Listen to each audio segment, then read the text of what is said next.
Alors bonjour les amis, bienvenue à vous pour cette présentation, cette invitation à venir participer au cours de Tai Chi Tao, Yoga, Qigong, Tai Chi qui reprennent à partir du 2 septembre prochain. Les inscriptions pour les essais sont possibles tout au long de l'année. Si vous voyez cette vidéo en octobre, en novembre ou en janvier, eh bien écoutez, vous serez toujours les bienvenus pour venir essayer, participer à un cours pour voir en effet si ça peut vous correspondre dans votre besoin d'aujourd'hui. Et je vais vous donner ici quelques éléments peut-être de clarification de en quoi ça pourrait vous être bénéfique, en quoi ça consiste sa pratique et comment donc ça peut en effet accompagner peut-être votre chemin de vie aussi dans vos périodes de transition. Parfois, ça peut être donc peut-être ponctuel pour accompagner peut-être un apaisement de l'esprit, un apaisement des tensions dans le corps, une libération de l'énergie, des tensions, des contractions, des contrariétés même émotionnelles, et favoriser donc une fluidification et donc une meilleure circulation de l'énergie, du chi, et donc ça contribue en tout cas à favoriser un meilleur état d'être, peut-être même un bien-être, un mieux-être dans son quotidien, dans son corps, au travers aussi des turbulences qui se présentent à nous dans le monde et dans la vie. Donc c'est vraiment favoriser, je dirais, une meilleure interaction entre ce qui se vit du dedans envers le dehors et vice-versa. Donc c'est pour ça que le Tai Chi Tao, c'est un mouvement immobile. Ça, c'est quelque chose qui sera souvent rencontré dans les enseignements de cette nature, des traditions de pratique du Tai Chi, du Qigong, du Kung Fu ou du yoga et d'autres disciplines, d'autres pratiques, où il y a cette conciliation, je dirais, cette réconciliation et cette unification, donc c'est ce que signifie le mot d'ailleurs yoga, l'union de ces polarités opposées complémentaires et qui viennent s'accorder pour favoriser l'harmonie dans sa vie, dans son être, dans son essence. Donc c'est des voies de conciliation d'opposés qui semblent totalement inaccordables pour ainsi dire, et comment je vais pouvoir en effet considérer dans mon expérience, parce qu'il s'agit d'expérience, le mouvement immobile, de sentir à la fois cette présence immobile, ce qui ne bouge pas et qui pourtant semble vivre un mouvement. Et c'est toute cette pratique, cet art, cette présence, cette reliance, ce ressenti et cet abandon qui peut se vivre pour que on devienne ce que j'appelle devenir le mouvement. On fait un mouvement, on devient le mouvement jusqu'à ce qu'il ne reste ni moi ni le mouvement. Ce serait peut-être la réalisation ultime des arts du tai chi ou autre. Donc tout ça c'est une pratique, tout ça c'est je dirais une persévérance aussi dans la pratique pour qu'on puisse l'incarner vraiment.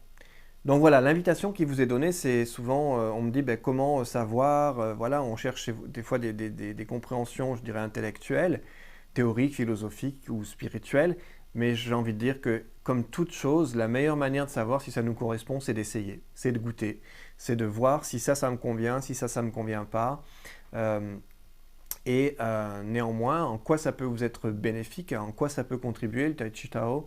Eh bien, ça peut contribuer d'une part à favoriser, je l'ai dit tout à l'heure déjà, ça c'est pour moi l'essentiel, déjà le centre, c'est favoriser un apaisement du mental, favoriser un apaisement de l'agitation mentale, favoriser un calme de l'esprit. Hein. Tout ça, c'est favoriser le fait de se poser ou de se déposer dans un état de présence qui est déjà en paix.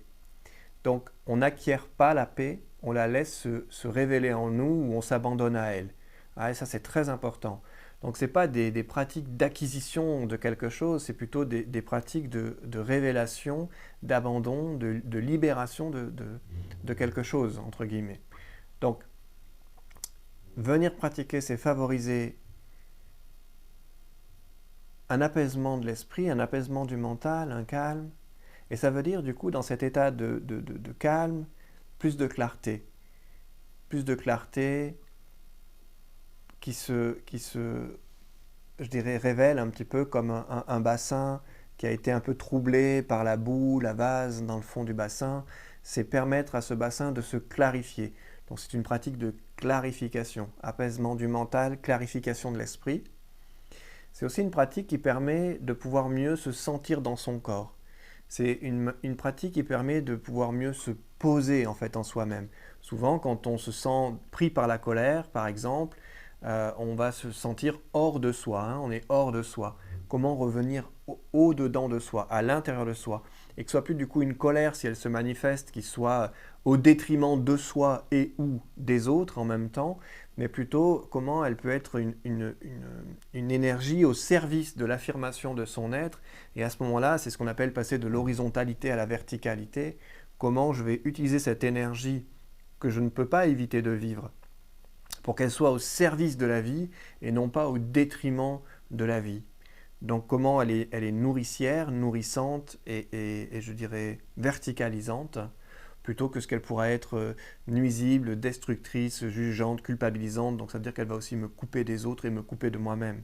Ouais, donc la pratique du Tai Chi, du Tai Chi Tao a aussi cette vocation, je dirais, cette intention de favoriser cette rencontre avec nos énergies parfois douloureuses ou destructrices, ou les émotions des fois de peur, voyez, qui vont s'associer à la colère.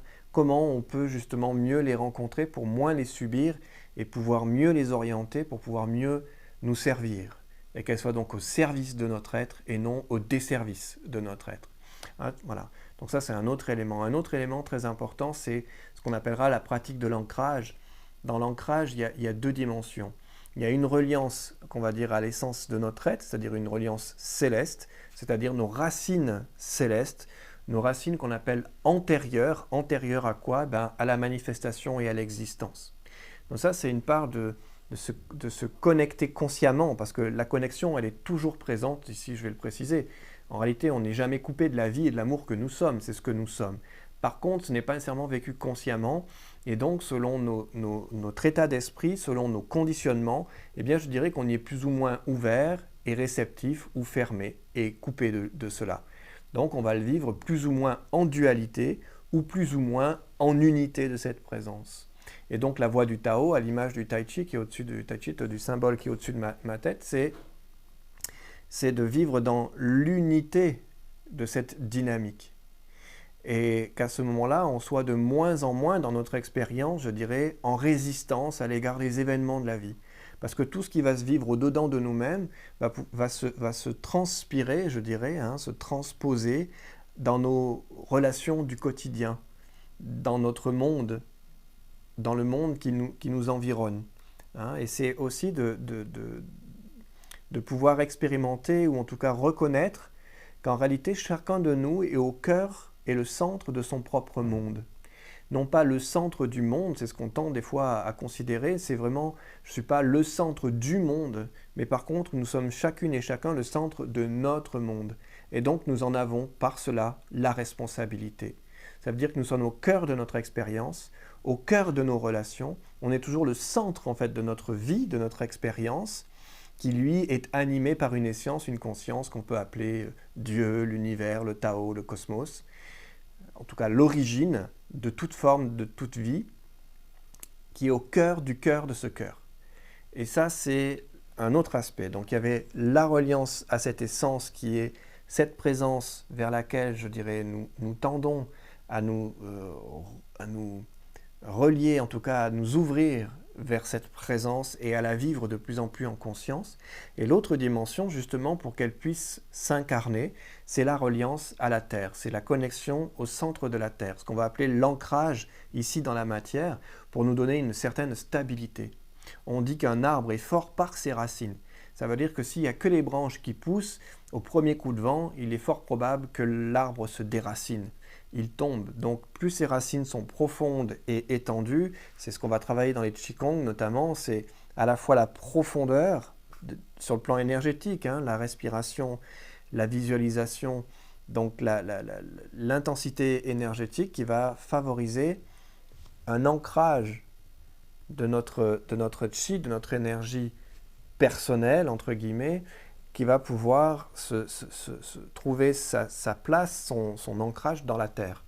Et cette terre, c'est symboliquement notre terre intérieure, notre terrien, notre humain, hein, et c'est la conscience vitale qui s'ancre dans cette terre et qui va pouvoir trouver sa stabilité. Alors c'est un chemin, c'est une pratique Donc ça nécessite, c'est vrai, une certaine régularité pour que ça puisse porter ses fruits pour le mieux, hein. Mais ça ne nécessite pas nécessairement un lieu spécial. Il est vrai qu'il est préférable, en tout cas souvent appréciable, plus exactement, de travailler, de pratiquer dans un environnement, je dirais, euh, de forêt, de campagne, voilà, comme on dit, en dehors des villes en général, c'est-à-dire un petit peu loin de la pollution, qu'elle soit sonore, qu'elle soit gazeuse ou autre. Mais néanmoins, où que vous soyez, ça vous sera bénéfique de le faire.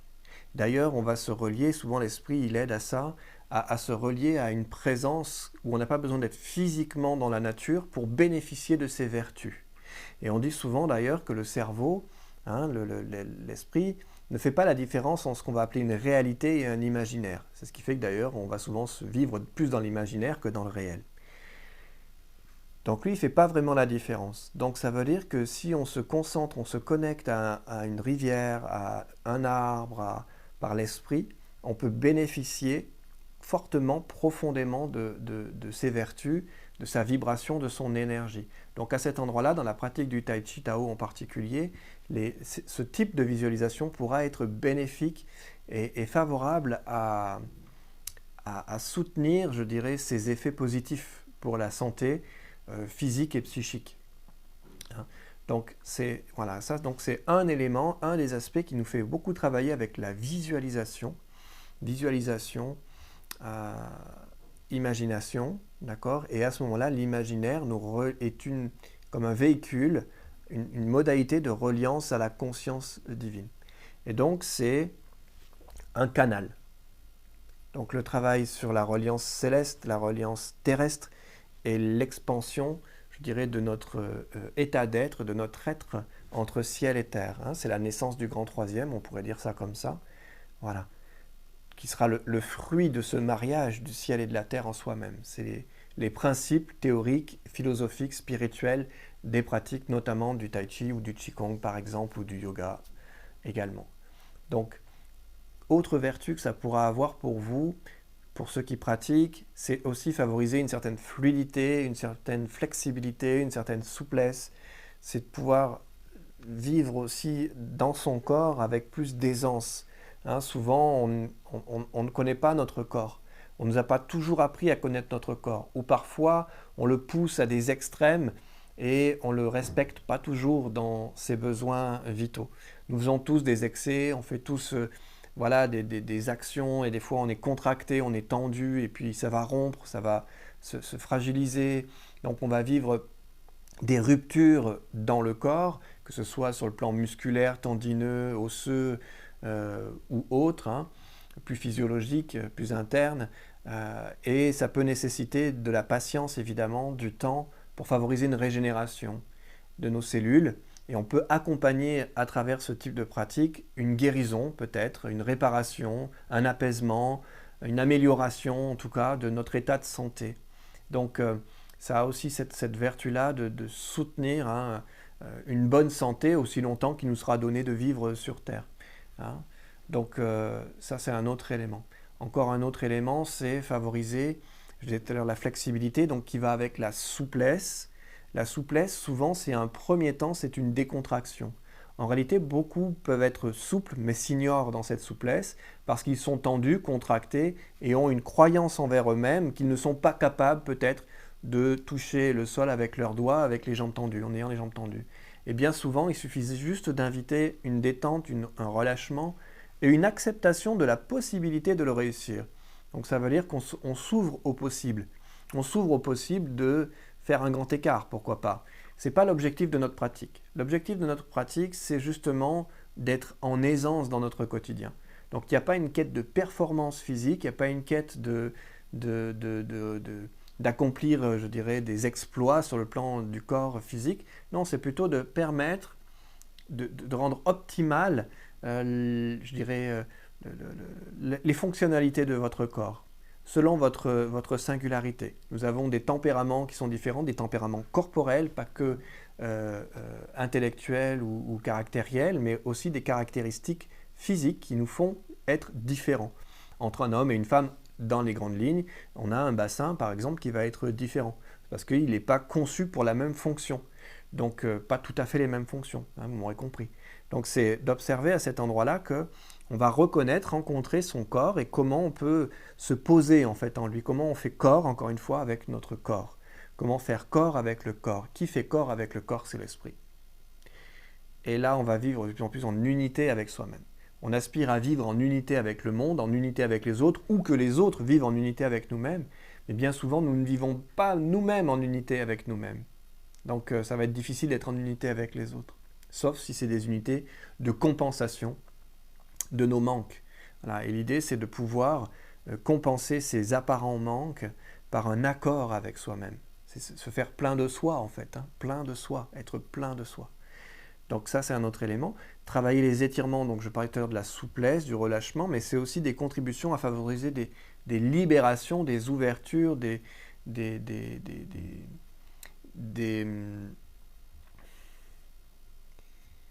relâchements de tension.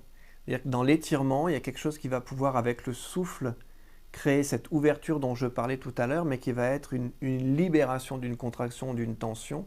Et donc, avec la pratique, on va non seulement dans un premier temps détendre et observer qu'il y a une souplesse qui est présente, et dans un deuxième temps favoriser, je dirais, une expansion, un accroissement de cette souplesse. L'autre élément qui va nécessairement avec la souplesse, en tout cas qui a son importance, c'est la tonification. Tonifier le corps, tonifier donc les muscles. Donc ça veut dire voilà, avoir un bon équilibre entre la détente et le tonus.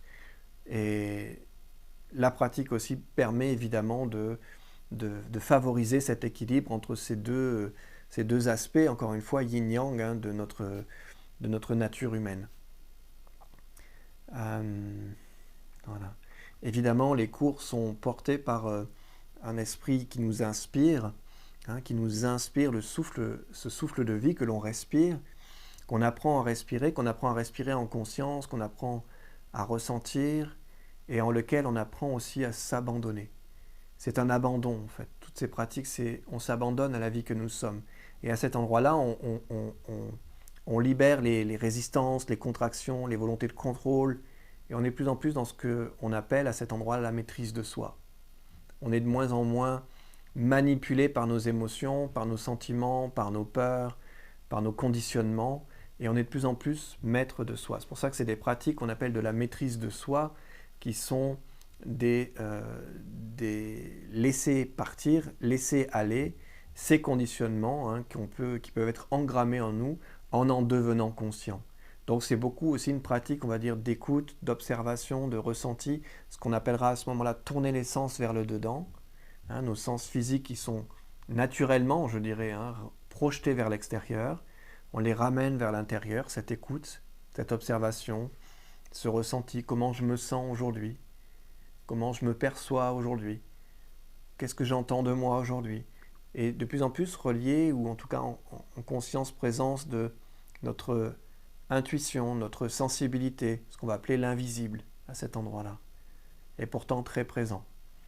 Donc c'est des méditations en mouvement, on peut également appeler ça, mais il y a aussi des temps de méditation statique, des temps de méditation assise, comme on appelle, statique parfois parce que c'est des postures qu'on va maintenir comme l'arbre, assise parce qu'on va être au sol, en tailleur ou en lotus par exemple, ou sur une chaise, pourquoi pas, et des méditations allongées également, des voyages intérieurs parfois, ou simplement du silence et de l'abstraction, pour être en présence d'une vacuité silencieuse qui habite toute chose et toute forme. Ce qu'on appelle parfois le vide cosmique, qui est ce qui sous-tend toute manifestation, toute expression de soi. Et je reviens donc au principe du mouvement immobile. Voilà, donc on pourrait en dire encore beaucoup, ça pourrait faire un sujet passionnant en conférence, mais je crois que la meilleure manière de savoir si ça peut vous correspondre et vous convenir, encore une fois je le dis, c'est de venir et d'essayer. Aujourd'hui les cours sont donnés à distance, ils sont donnés par Zoom en visio, ça veut dire que chacun peut rester chez soi, chez lui, ou trouver un endroit à l'extérieur, par la grâce d'internet, c'est possible aujourd'hui. Il vous suffit d'avoir 4 mètres carrés d'espace pour ce que nous on fait en tout cas dans les cours en distanciel. Un tapis de sol, un coussin de sol, éventuellement parfois quelques ustensiles pour vous aider, pour vous appuyer quand c'est nécessaire sur certaines postures. Ça c'est au cas par cas, selon chaque personne. Et toujours une pratique qui invite à accueillir là où nous sommes, là où vous êtes. On part toujours de là où on est. Et on s'accueille et on chemine à son rythme, en suivant son propre chemin, dans l'inspiration de ce qui est transmis et de ce qui est véhiculé à chacun des cours. Donc voilà, 1h15 à 1h30, 4 fois par semaine, à la liberté de venir à un cours, 2 cours, 3 cours ou 4 cours par semaine, pourquoi pas, si le temps et la motivation sont présents pour le faire. Ça vous donne une structure, ça vous aide à pouvoir vous cadrer peut-être dans un endroit où vous êtes porté par un enseignement. C'est l'avantage d'un enseignement, c'est que parfois tout seul on a du mal à trouver la motivation.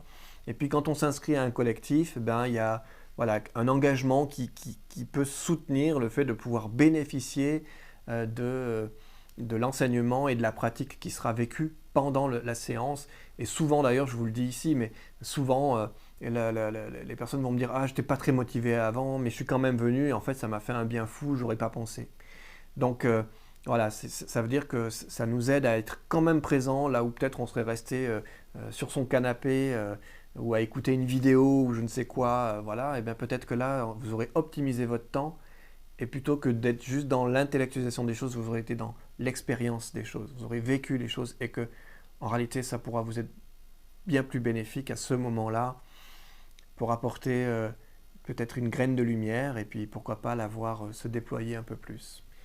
Voilà, donc j'espère que cette vidéo aura pu vous éclairer, que si l'appel est là pour vous de nous rejoindre pour venir participer aux cours hebdomadaires et puis peut-être là aussi il y aura des cours, des stages ou des séminaires où les cours en présentiel donc seront intégrés, vous serez les bienvenus. N'hésitez pas à aller visiter le site internet Le Papillon d'Or en Soi, à me contacter par mail ou par téléphone pour plus d'informations. Et puis, écoutez, dans tous les cas, je vous dis à bientôt peut-être ici ou ailleurs.